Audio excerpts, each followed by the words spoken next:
La seule raison à laquelle je peux penser est qu'il y a un plan dans la direction de l'État profond de l'OTAN pour entrer en guerre contre la Russie. C'est la seule explication. Pourquoi essayeriez-vous d'armer la population d'un grand pays voisin de la Russie pour une guerre contre la Russie? Je ne vois pas d'autre but, à moins qu'il n'y ait un objectif de provoquer une guerre entre l'OTAN et la Russie. Et nous serions, bien sûr, en première ligne.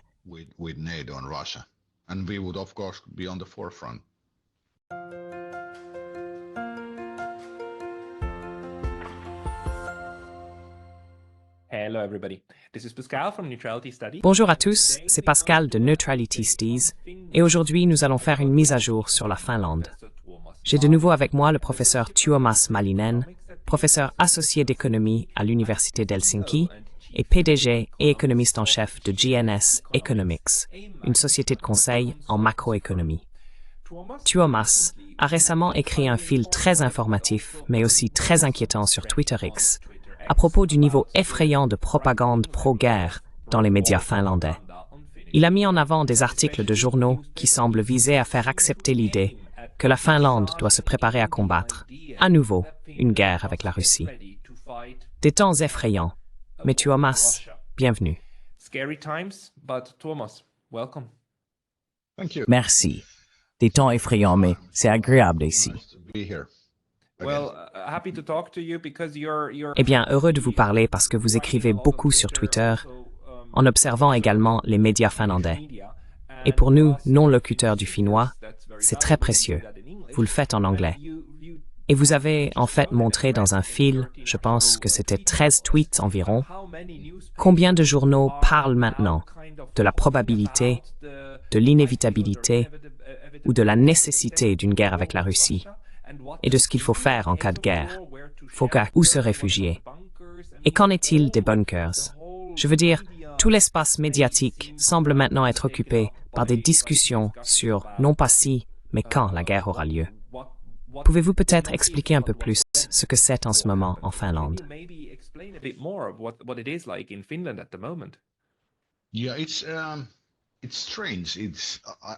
Oui, c'est étrange. Je le décrirais comme une préparation du peuple finlandais à l'inévitabilité d'une guerre contre la Russie. C'est vraiment l'une des choses les plus étranges. Le fil avait en fait deux parties. La première portait sur cette propagande de guerre qui nous est imposée, et la seconde concernait les campagnes de diffamation menées par les médias traditionnels contre moi.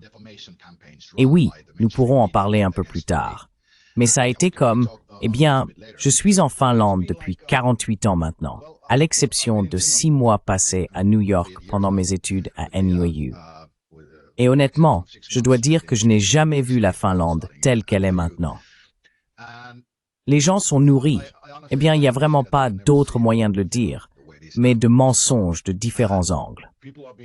Nous avons commencé avec le mensonge sur le fonds de relance de l'Union européenne en 2019, 2020, en fait, et 2021. Puis, nous sommes passés au confinement lié au corona.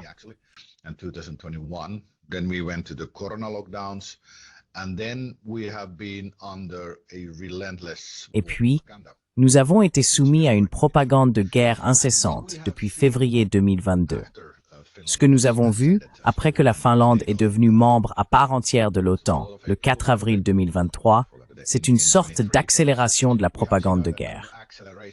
Au cours de cet automne, eh bien peut-être dès l'été, nous avons vu des articles présentant des directives pour une préparation réelle à la guerre pour les citoyens individuels. Cela inclut des instructions sur la façon de se mettre à l'abri lors d'un raid aérien. Eh bien, le raid aérien n'a pas été explicitement mentionné, mais quelle autre raison y aurait-il de se mettre à l'abri?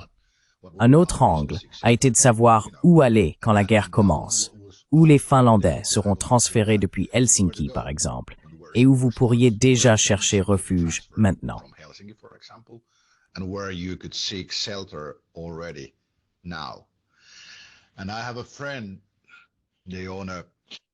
Et j'ai un ami. Il possède une grande ferme à l'extérieur d'Helsinki. Et c'était, je pense que c'était en octobre ou quelque chose comme ça.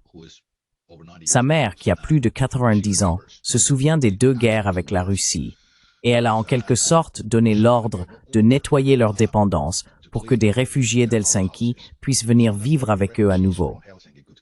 C'était vraiment glaçant, parce qu'elle est bien sûr âgée, mais elle est encore assez lucide, et elle voit la même ligne de progression qui a conduit à la guerre en 1939 et à nouveau en 1941.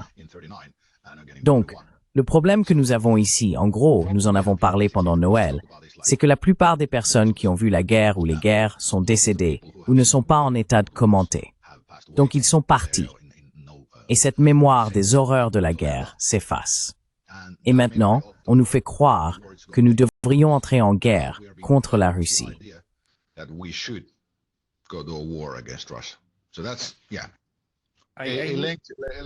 Non, non, non.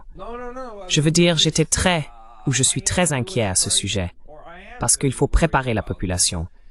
D'une part, les jeunes hommes, à prendre volontairement les armes, c'est une chose. Et d'autre part, la population générale a accepté le fait que, eh bien, maintenant nous sommes en guerre. Je veux dire, nous savions que cela arriverait, et maintenant c'est là. Donc nous devons y faire face. C'est l'autre aspect, parce qu'en fait, la guerre aussi est une affaire politique. It strengthens the besoin de la population. Needs a lot of political support and needs buy-in from the population. And it seems to me that Finland is being ready to do. Il me semble que la Finlande est en train d'être préparée pour faire l'achat. Mais aidez-moi. Et vous avez également fait allusion au coronavirus. Mais il me semble qu'il se passe quelque chose ici encore. Une manipulation. Qui est, comme l'adhésion à l'OTAN, était censée rendre la Finlande sûre et la sauver de la guerre. Comment se fait-il que les mêmes journaux qui ont dû parler de la sécurité de la Finlande contre la guerre à l'intérieur de l'OTAN, puissent maintenant soutenir que nous devons nous préparer à la guerre? Comment cela se produit-il? Parce que c'est tout le principe de l'adhésion à l'OTAN, que maintenant, vous allez être en sécurité. Parce que vous étiez neutre, et la neutralité n'est pas sûre. Because you were neutral, and neutrality is not safe. What happened? Que s'est-il passé? Eh bien, cela a été fait lentement, étape par étape. C'est juste comme ils manipulent ces choses. C'est comme les nazis l'ont fait dans les années 1930, par exemple, quand ils manipulaient les choses. C'est le même genre de doctrine propagandiste. Donc, vous changez juste petit à petit. Mais bien sûr, les Finlandais ne sont pas stupides. Beaucoup de mes amis posent la même question. On nous avait promis que l'OTAN nous rendrait sûrs. Et nous n'avons pas pu voter pour savoir si nous voulions rejoindre l'OTAN ou quoi que ce soit. Il n'y avait que quelques golems. Et il y avait, comme mon ami américain m'a demandé à l'époque, « Comment pouvez-vous rejoindre l'OTAN, une alliance en guerre ?» J'étais comme, « Bonne question. » Et donc, la population générale finlandaise, nous avons été nourris de mensonges après mensonges après mensonges depuis essentiellement le fonds de relance.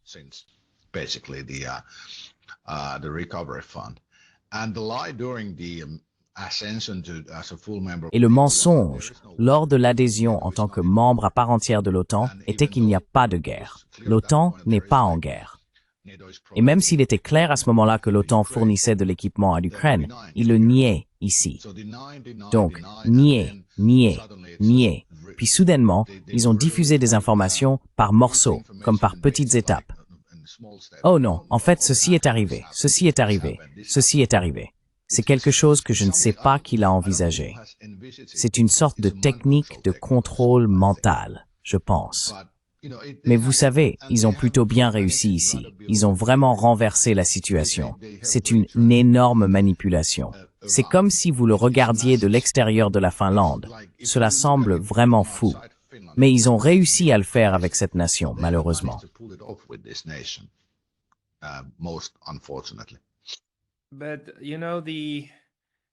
Mais, vous savez, ce que nous avons vu pendant le corona, ce sont des messages successifs des médias qui passaient d'un argument à un autre. Et l'autre argument contredit en fait le premier, n'est-ce pas?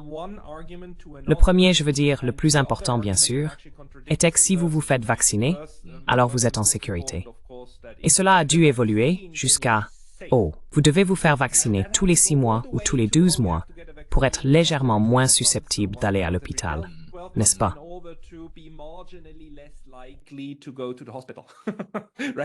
C'est en quoi cela s'est transformé. Mais cela s'est fait par étapes, n'est-ce pas?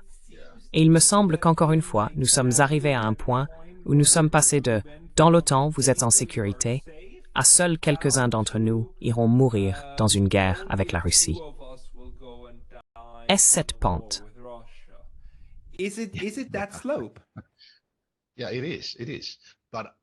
D'accord. Oui, c'est le cas, c'est le cas. Mais je pense que la plus grande manipulation ici a été la façon dont les Russes sont traités, comme les Russes finlandais, les citoyens à double nationalité ici. Il y a eu un moment où il y a eu des agressions contre des Russes, même à Helsinki, par colère. Ce qu'ils ont créé avec cette propagande et ces mensonges, c'est une haine massive envers les Russes, d'abord, et maintenant juste le Kremlin ou la direction de la Russie, que toute raison disparaît. Donc depuis au moins le Corona, ils font appel aux instincts primitifs, aux sentiments. Et les gens, malheureusement, très malheureusement, nous sommes encore une espèce si sous-développée que nous laissons les sentiments dicter ce que nous faisons et comment nous agissons. Donc cela a été la clé ici, surtout ici, mais dans tout le monde occidental, en gros.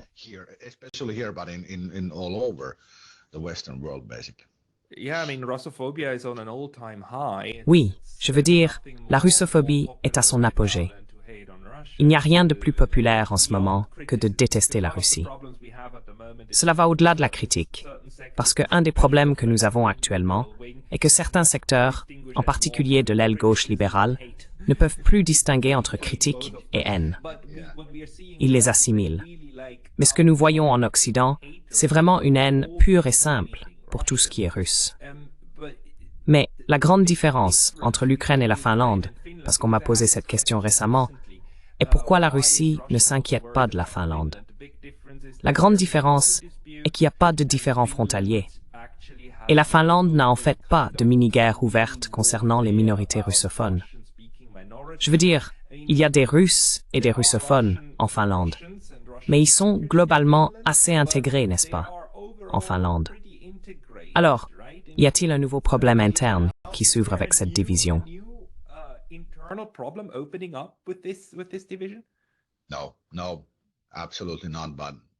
Non, non, absolument pas. Mais j'ai juste entendu parler de quelques divorces où, vous savez, des couples russes et finlandais ne pouvaient pas s'entendre parce qu'un côté croit à la propagande ici et l'autre côté croit à la propagande du Kremlin et ils se sont séparés. Mais c'était un moment passager, en gros. Et les Finlandais sont des gens assez rationnels quand il s'agit de comprendre leur environnement. Et il y a beaucoup de gens qui parlent russe, et maintenant, il y a aussi des gens d'Ukraine. Et nous ne pouvons honnêtement pas, ce sont deux langues différentes, mais nous ne pouvons pas faire la différence. Donc cela est redevenu normalisé dans ce sens. Mais les gens agissent de manière très schizophrénique. Certaines personnes, des personnes âgées par exemple, pensent que les Russes ici sont bons, mais que les Russes là-bas en Russie sont mauvais.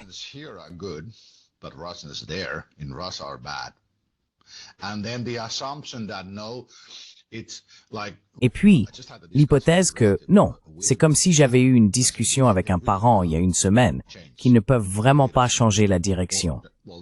Eh bien, alors vous devez accepter les conséquences de cela. Comme quoi, comme la Russie a été sous différents types de dictateurs pendant 500 ans. Donc, c'est la culture. Et les jeunes, comme les entrepreneurs dans cet endroit où je vais, des entrepreneurs nés en Russie, beaucoup d'entre eux me disent que la Russie n'est pas encore prête pour une véritable démocratie. Cela prend une autre génération après l'Union soviétique et tout ça. Donc ça prend du temps. Et c'est une réponse un peu déconcertante, mais quand il l'explique, je me dis d'accord, ça a parfaitement du sens. Donc tous les pays ne sont pas prêts pour un processus démocratique clair. Mais ce que nous devrions regarder ici, c'est la cohérence du message. Et malheureusement, je dois dire que le message du Kremlin est beaucoup plus cohérent que ce que nous obtenons de l'Occident, qui est vraiment chaotique.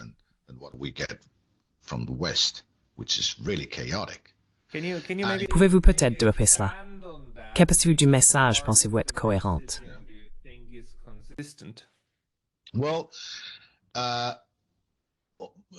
Eh bien, les universitaires américains, notamment Jeffrey Sachs et John Mearsheimer, ont rapporté que Moscou a clairement indiqué depuis le début des années 2000 que l'Ukraine est la ligne rouge. Il semblerait même qu'il y ait eu un article dans Était-ce la Pravda ou TASS ou l'un des journaux russes qu'en 2008, lorsque les présidents Poutine et George W. Bush se sont rencontrés, Poutine aurait dit au président Bush que si l'Ukraine essayait un jour de rejoindre l'OTAN, le pays cesserait d'exister.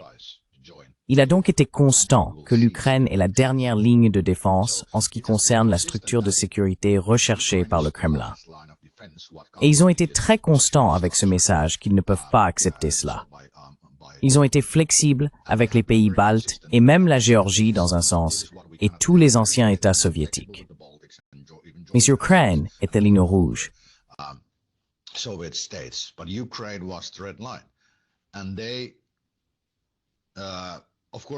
Et bien sûr, il y a des aspirations impérialistes en Russie. Il y en a toujours, comme dans chaque empire. Même en Hongrie, il y a encore des gens qui pensent que l'empire austro-hongrois n'aurait pas dû être démantelé, tout ça. Quand vous avez un empire, l'humeur impérialiste met longtemps à disparaître.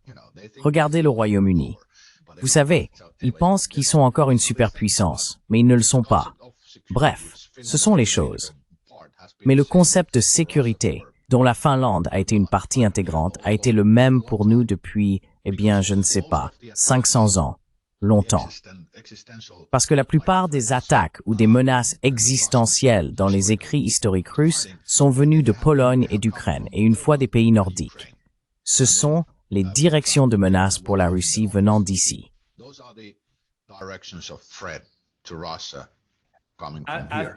Comme dans les moyens d'attaquer la Russie, n'est-ce pas? Comme dans les zones géographiques à traverser. Oui, Napoléon, Hitler, tous sont passés par l'Ukraine et la Pologne pour aller en Russie. Et il y avait, comme les Polonais et les Russes, avaient leurs propres affaires, leurs propres escarmouches dans les années 1800. Et vous savez, il y a eu ensuite la guerre russo-suédoise et tout ça qui s'est principalement déroulé dans la péninsule de Carélie et toutes ces choses. Mais c'est ce que je veux dire par la cohérence, c'est que le Kremlin, Moscou, cherche la structure de sécurité. Cela s'appelle la Pax Russica. Je ne sais pas comment le prononcer. Mais le concept est une absence de menace. Et la Finlande actuellement, je ne pense pas que Moscou la considère vraiment comme une menace à ce stade. Parce que nous sommes très loin du point où les jeunes hommes de Finlande, les jeunes Finlandais, seraient prêts à prendre une arme et aller sur le front de l'Est parce qu'ils ne voient pas la menace.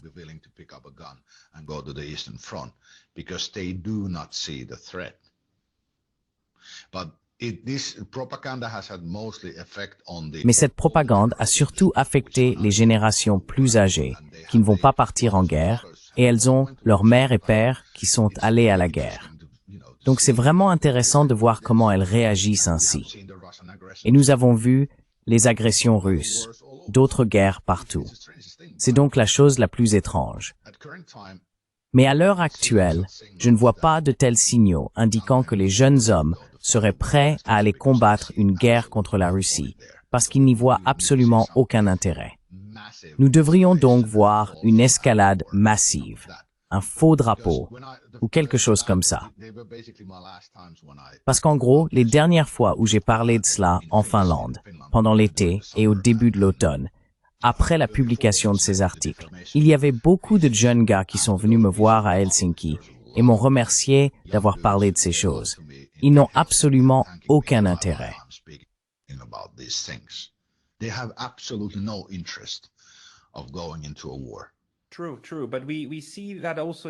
C'est vrai.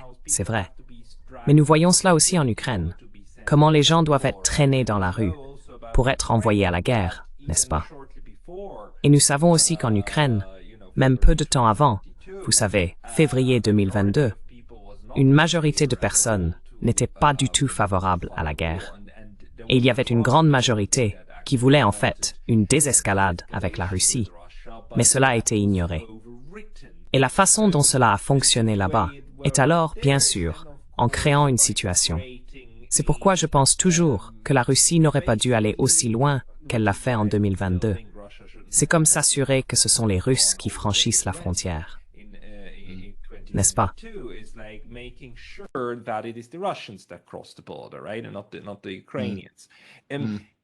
Et pas les Ukrainiens. Et maintenant, la Finlande, je crois, est également encore loin d'un point où une puissance étrangère aurait autant d'influence sur la Finlande pour véritablement inciter. Mais il y a maintenant 15 ou 17 bases américaines sur le sol finlandais. Je veux dire, est-il possible que ces bases américaines seules suffisent à provoquer une réaction de la politique russe pour contrer une menace venant de la Finlande? Pas nécessairement une menace finlandaise, mais une menace émanant du territoire finlandais, qui conduirait alors à une militarisation, à plus de militarisation en Finlande. More militarization in Finland. Well, yeah, it's possible, I think Eh bien oui, c'est possible.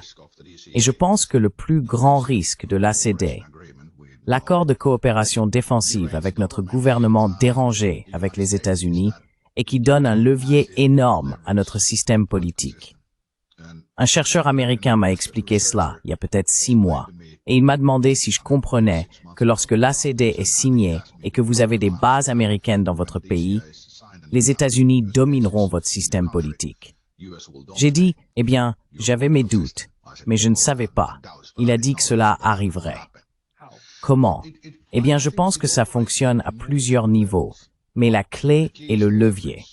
Par exemple, il y a des troupes américaines sur notre sol, et les commentaires ou les arguments sur ce que nous devrions faire, communiqués principalement par des canaux informels, affectent vraiment nos politiciens et même les médias d'une manière différente lorsque nous avons des troupes américaines ici.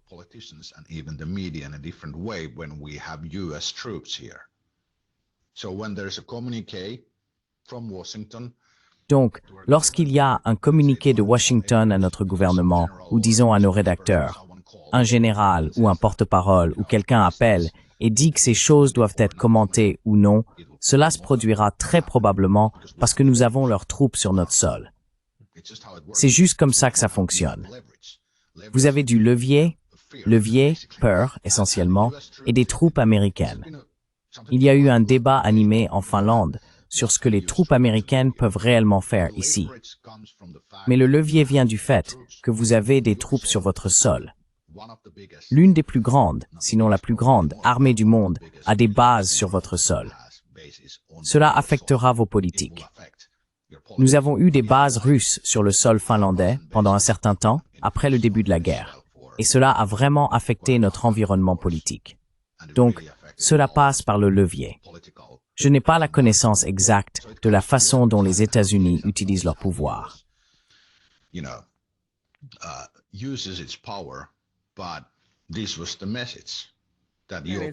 Mais c'était le message, que votre système politique sera dominé par l'influence des États-Unis.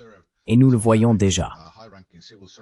Mon ami qui a été haut fonctionnaire dans les années 60, 70, 80 et même 90 m'a dit qu'il avait traversé les pires moments de la finlandisation, où vous ne pouviez pas être critique envers la Russie ou l'Union soviétique.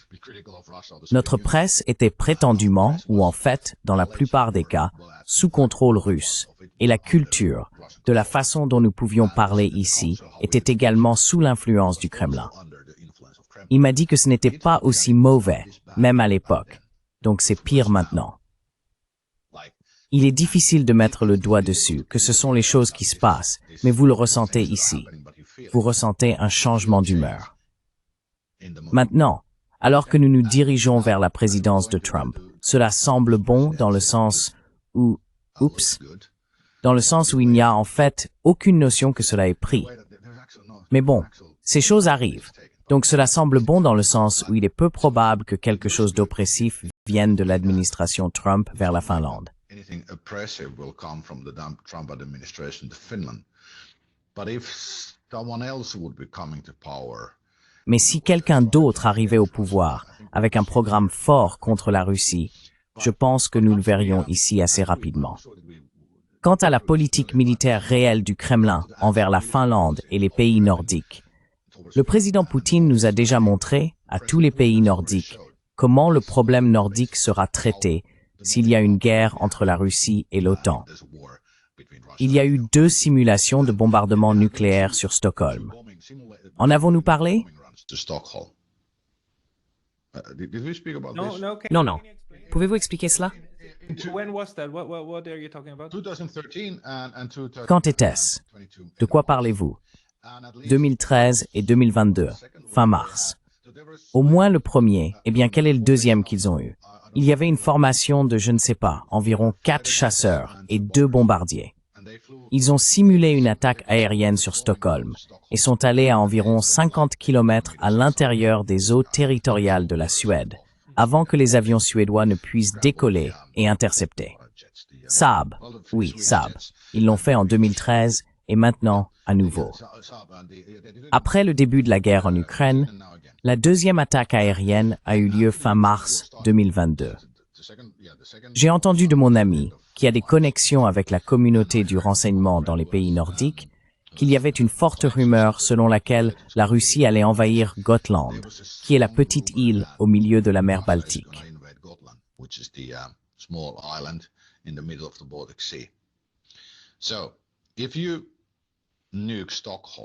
Donc, si vous atomisez Stockholm et prenez Gotland, Stockholm est la capitale des pays nordiques. Si vous la décapitez, cela tuera l'esprit. Ensuite, vous prenez Gotland et vous contrôlez la mer Baltique. Et la Finlande reçoit 70% à 80% de tout ce dont nous avons besoin pour venir ici à la mer Baltique.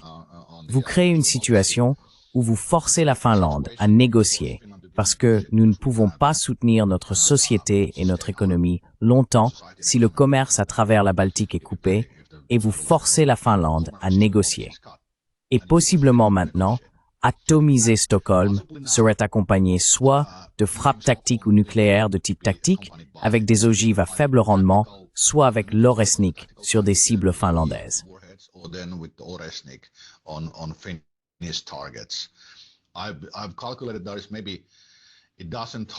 J'ai calculé qu'il y a peut-être une douzaine de cibles en Finlande qui, si elles étaient frappées avec des armes nucléaires tactiques ou des Oresniks, en supposant que le système soit aussi destructeur que le prétend le Kremlin, décapiterait essentiellement la capacité de la Finlande à fonctionner correctement. Ensuite, les options seraient soit de s'engager dans une guerre ouverte, vraiment coûteuse contre la Russie, avec des réserves limitées. Nous avons peut-être 5 mois de munitions, par exemple. Soit de négocier. Donc bombarder Stockholm, prendre Gotland et forcer la Finlande à négocier est en quelque sorte un échec et mat.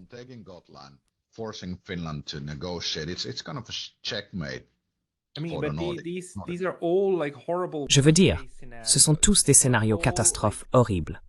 Et c'est exactement ce que l'OTAN est censé empêcher de se produire, n'est-ce pas? Mais comment se fait-il que ces discussions aient lieu maintenant? Comment se fait-il que ces journaux publient autant sur l'inévitabilité de cette guerre, alors que, pendant la neutralité, la Finlande était en fait assez sûre, n'est-ce pas? Je veux dire, même s'il y avait toute cette finlandisation et l'influence russe, et qu'on ne pouvait pas avoir un processus vraiment ouvert sur tout, et que le rôle d'Urho Kekkonen est controversé, il y avait un sentiment de sécurité, autant que je sache, d'après les sources que j'ai lues, d'après les sources historiques que j'ai lues.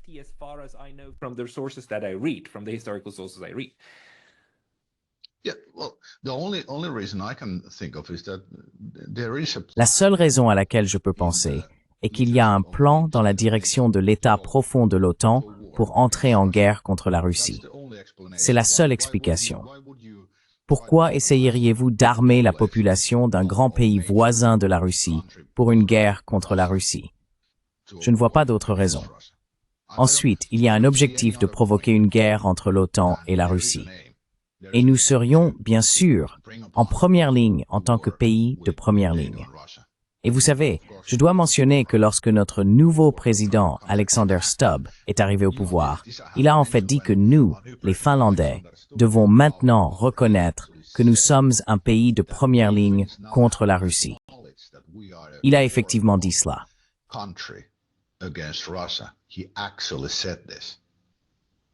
Et Tsao, Year and a half ago, was it? When he came? Il y a 1 an et demi, c'était ça? Quand il est arrivé au pouvoir. Non, c'était l'année dernière. Oui, oui. Désolé, j'ai oublié quand le président a été élu. Donc il est arrivé au pouvoir quelque part au printemps. Mais de toute façon, c'est ce qu'il a dit. L'autre façon, et j'ai aussi ça, il a dit cela, puis il a signé un contrat de défense, un accord avec l'Ukraine. Un accord de défense avec l'Ukraine. Pouvez-vous l'imaginer? La dernière fois que notre président a signé un traité de défense avec un pays en guerre contre la Russie, c'était en 1944, quand nous étions sur le point de tout perdre. C'était Ristoriti à l'époque. Et Adolf Hitler a fait ce pacte, et maintenant Volodymyr Zelensky et Alexander Stubb. C'est la chose la plus folle. Volodymyr Zelensky, Alexander Stubb. That's the craziest thing. And even my neutral, peace-loving, Et même mon ami neutre, pacifiste, vous savez, pas critique, a commencé à m'écrire me demandant comment le président peut faire ces choses. Et cette question est restée complètement sans réponse. Le fait est que j'ai demandé à un bureau de droit constitutionnel si cela constituait une trahison. Ils m'ont dit que si cela mène à un conflit militaire avec la Russie, ce traité ou ce pacte, il est difficile de ne pas le voir comme une trahison, une haute trahison. Ce sont donc vraiment des choses étranges qui n'aident en rien ou ne rendent pas la Finlande plus sûre. L'OTAN, eh bien, on nous avait promis que cela le ferait. DCA, certainement pas. Et puis nos politiciens agissent ainsi, et nos médias mènent cette guerre médiatique contre la direction russe. La seule raison à laquelle je peux penser est qu'il y a un plan dans l'OTAN pour faire la guerre à la Russie.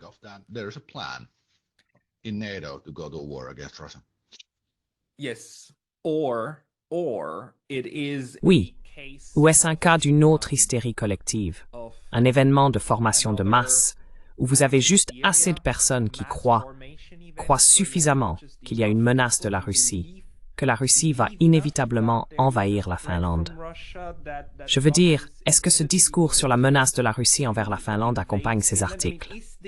Ou la menace russe est-elle une sorte de spectacle secondaire? Est-ce comme une évidence? Ou y a-t-il des articles qui disent que la Russie va envahir? Parce que c'est la seule façon de donner un sens à tout cela.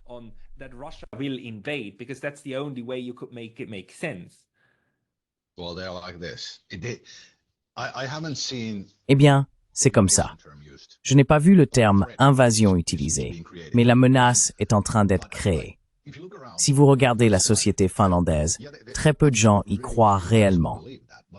Mais il y a cette étrange, j'ai perdu le mot, sorte de prise de conscience soudaine du fait que beaucoup de gens voient maintenant que la guerre va arriver.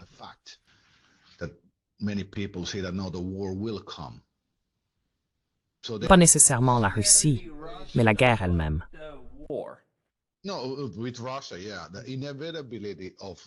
Non, avec la Russie, oui. L'inévitabilité de la guerre pèse sur les gens, comme si elle arrivait. Ils ne peuvent pas l'arrêter, ils ne la veulent pas, mais elle arrive. Et certains disent que c'est parce que la Russie agit ainsi, et un petit pourcentage de personnes disent parce que, vous savez, nous faisons ceci et nous faisons cela.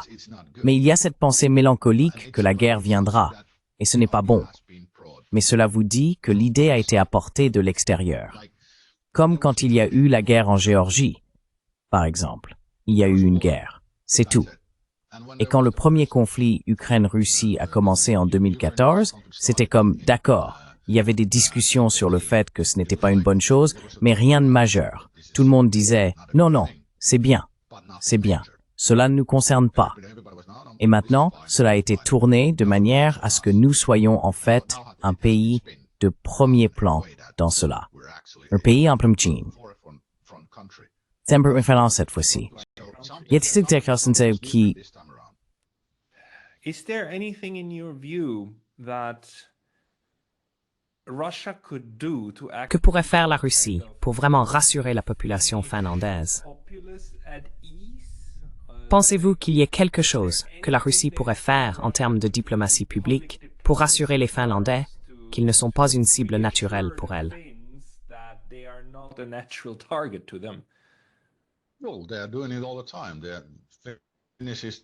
Eh bien, ils le font tout le temps. Ce n'est pas un argument de discussion. J'ai quelques contacts en Russie et il n'y a pratiquement aucune hostilité envers la population finlandaise parmi les Russes. Bien sûr un peu. Et fondamentalement, c'est presque la même chose maintenant. Il y a eu une période sombre, mais la situation est presque la même ici. Il n'y a pas d'agression réelle entre nos deux, vous savez, populations.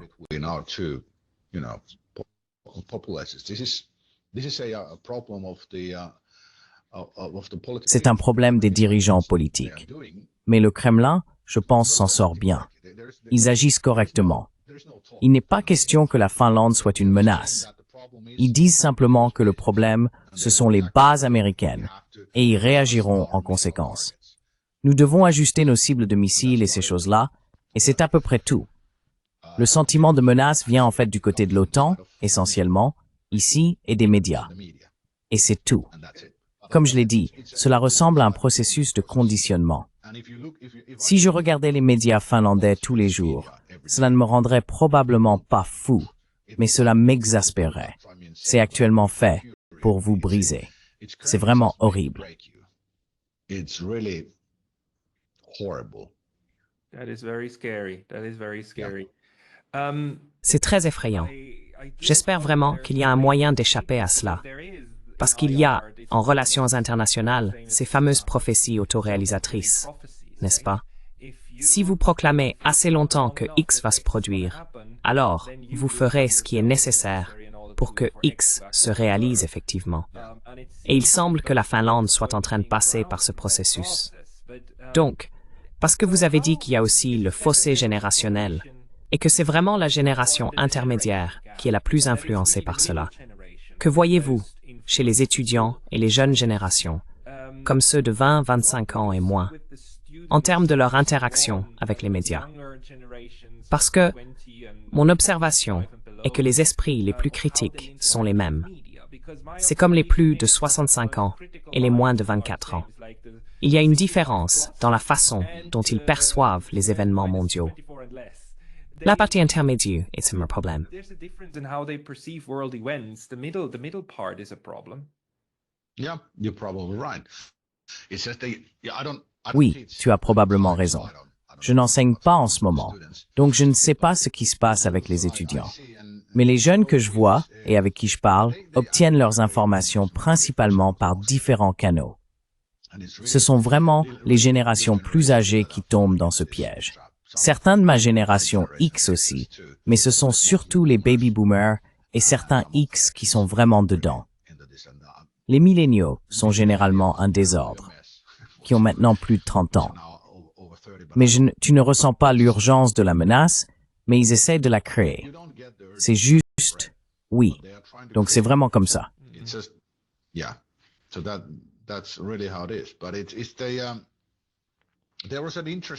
Mais il y avait un intéressant, ça va un peu plus loin maintenant, mais il y avait quand j'étais juste, comme je vous l'ai mentionné juste avant que nous commencions, je parcourais, vous savez, les médias finlandais, ce qu'il y a dedans.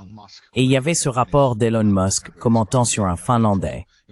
Eh bien, on ne peut vraiment le décrire autrement qu'un troll, Jouni Askola, quand Musk a dit que FIU.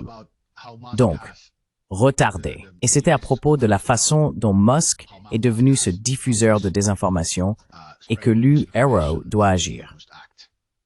Et bien, vous savez, nous tous qui utilisons les réseaux sociaux ou même les médias traditionnels, essayons de critiquer ou d'orienter les choses de manière à amener les gens à devenir plus critiques du processus politique actuel.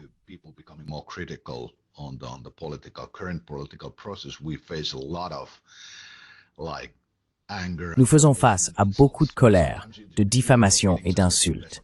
Et parfois, vous savez, vos émotions prennent le dessus, parce que nous sommes tous simplement humains. Et c'est probablement pourquoi Musk a répondu comme il l'a fait.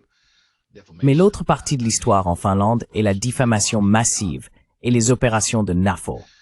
NAFO, je veux dire, c'est un OTAN. Enfin, bref, les gens de NAFO qui attaquent ceux qu'ils considèrent comme pro-Kremlin sur les réseaux sociaux, en gros. Il y a eu une augmentation très dramatique de ces attaques envers moi, par exemple. Mais aussi, les médias finlandais ciblent les citoyens de Finlande pour toute sympathie envers la Russie. For any like sympathies towards Russia, they tried to make us. Ils essayent de faire croire que nous étions payés par le Kremlin, que nous prendrions des ordres d'eux ou que nous sympathiserions simplement avec eux. C'est quelque chose qui n'a jamais été aussi mauvais. J'ai donné 3 interviews à la fin de l'été et au début de l'automne où j'ai plaidé pour la nécessité d'établir ou de renouveler cet accord de coopération et de coexistence. Je ne me souviens pas de tout, mais c'est le WIA en finnois. C'était un accord conclu entre l'Union soviétique et la Finlande, qui disait essentiellement que s'il y avait une attaque contre la Russie à travers la Finlande, à l'époque c'était l'Allemagne, repousserait ces attaques, puis il négocierait s'il prendrait de l'aide de l'Union soviétique. J'ai soulevé qu'avec les tensions accrues que l'OTAN et Washington apportent, nous aurions besoin de renouveler cet accord.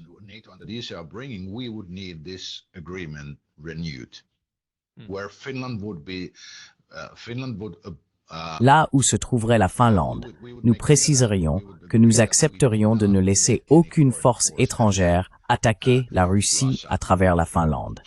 Ce serait comme une neutralité au sein de l'OTAN. Cette idée a été fortement attaquée, à la fois sur les réseaux sociaux et dans les médias traditionnels. Cela m'a également donné un indice qu'il pourrait en fait planifier quelque chose à l'avenir, qu'il pourrait y avoir une guerre, peut-être même une attaque à travers la Finlande vers la Russie. J'étais donc complètement conscient de la tempête que cela provoquerait. Cela a également montré que nos médias ne veulent vraiment pas comprendre le changement dans ma façon de penser, par exemple. J'ai donné de longues interviews à Helsingin Sanomat, Iltalehti, Ilta-Sanomat, tous les plus grands quotidiens, et elles se sont toutes transformées en ces pièces de diffamation.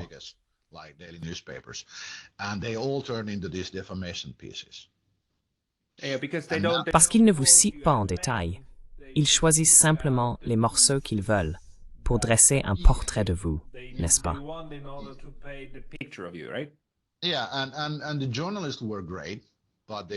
Oui, et les journalistes étaient formidables. Mais les éditeurs, ils ont changé ça, vous savez. Et ils ont vraiment essayé de faire croire que je prenais de l'argent du Kremlin ou que j'étais le troll du Kremlin ou autre chose. La logique derrière le changement de ma pensée, par exemple, quand la guerre en Ukraine a commencé, je soutenais sincèrement et de tout cœur l'Ukraine. Et puis quand j'ai commencé à comprendre ce qui se passait en Ukraine, j'ai changé d'avis. Et cette logique, ils ne veulent pas que cette logique soit révélée. Ils veulent juste que les gens ressentent. Et maintenant, encore une longue introduction. Finalement, hier, j'ai vu une interview d'un journaliste russe, assez célèbre, bien sûr j'ai oublié son nom, assez célèbre de 2015, et il a dit qu'en 2025, il y aurait une guerre en Europe, en Ukraine. Et il a dit qu'une fois cela terminé, cela recommencerait en Biélorussie, puis dans les États baltes, puis possiblement dans les pays nordiques.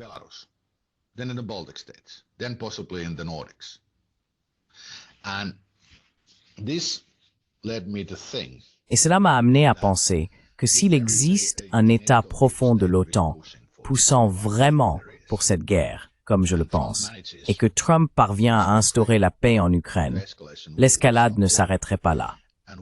Une des raisons pour lesquelles les Finlandais sont préparés à la guerre contre la Russie est qu'à un moment donné, ils pourraient décider qu'un faux drapeau est nécessaire ici pour déclencher un conflit avec la Russie dans le Nord. C'est simplement quelque chose que nous devons reconnaître. En observant tout ce qui se passe ici, il n'y a vraiment pas d'autre mot pour le décrire qu'une préparation à la guerre. Nous devons nous demander pourquoi cela se produit. Je pense que la Finlande fait partie de la continuation du conflit en Ukraine. S'ils parviennent à le régler, il s'embrasera ailleurs. Pas immédiatement, mais cela continuera, car cela semble être le but. Nous devrions être très inquiets des aspirations ou des objectifs de l'état profond de l'OTAN. Très inquiets.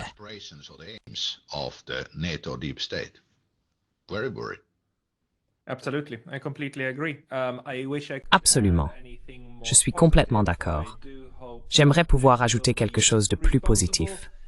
J'espère vraiment qu'il y aura des dirigeants nationaux responsables qui comprennent que la plus grande responsabilité est en fait de prévenir la guerre et non de préparer tout le monde à gagner une guerre, mais de ne pas mener de guerre du tout.